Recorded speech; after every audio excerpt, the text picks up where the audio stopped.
Diani. Hola, Putu Melati Septiasa. Ni hao, Zinian Amira. Annyeonghaseyo, Faiza Maisara Mika. Konnichiwa, Nagao Yamaha. A. Pengolahan hasil peternakan dan perikanan menjadi makanan siap saji. Hewan ternak penghasil daging, telur, dan susu, serta berbagai jenis ikan, udang, cumi-cumi, rumput laut banyak dibudidayakan di Indonesia. Tapi saat ini belum dapat memenuhi kebutuhan penduduk Indonesia.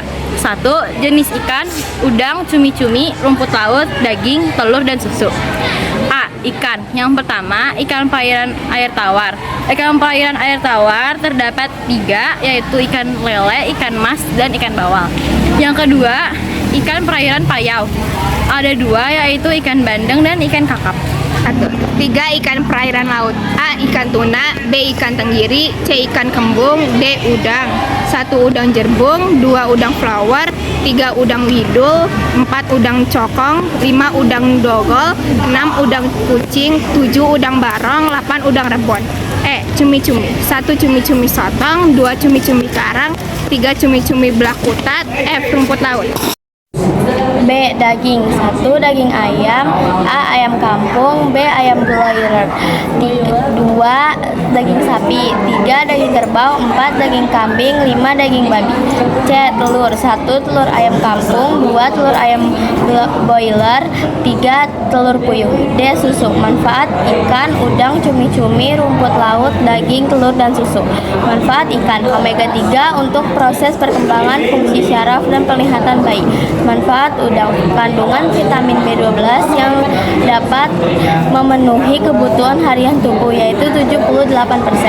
Manfaat rumput laut, kandungan vitamin C merupakan antioksidan yang mencegah gejala kanker serta dapat merawat kecantikan kulit.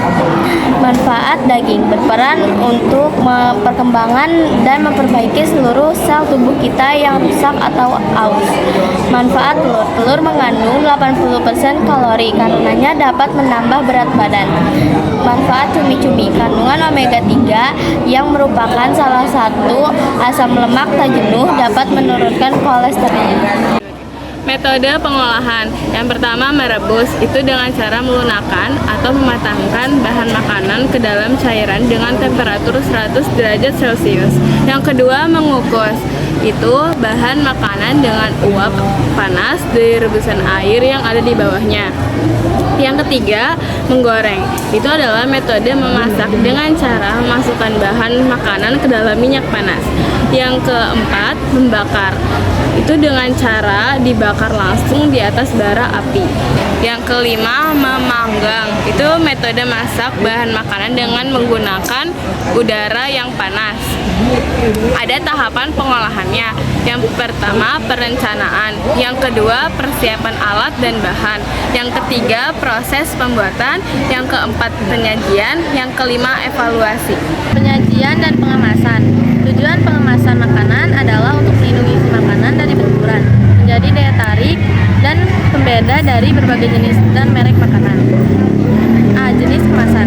Jenis kemasan primer, kemasan yang berhubungan dengan kontak langsung dengan makanan.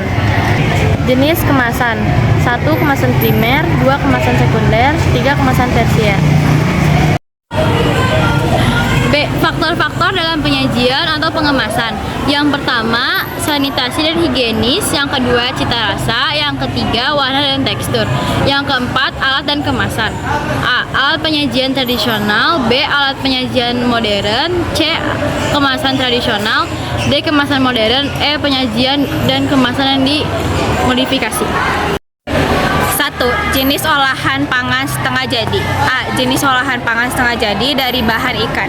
B. Jenis olahan pangan setengah jadi dari bahan daging. 1. Daging ayam. 2. Daging sapi. 2. Manfaat olahan pangan setengah jadi. Manfaat ikan dan daging produk setengah jadi adalah memiliki waktu simpan yang lebih panjang. 3. Metode pengolahan. A. Proses pembekuan. B. Pengeringan. Tahapan pengolahan: 1. Perencanaan, 2. Pelaksanaan, 3. Proses pembuatan, 4. Penyajian atau pengemasan. 5. Penyajian dan pengemasan. Penyajian dan kemasan produk setengah jadi dari peternakan dan perikanan. Selain menggunakan plastik yang divakum, juga dapat dikemas dengan menggunakan kaleng. Sekian.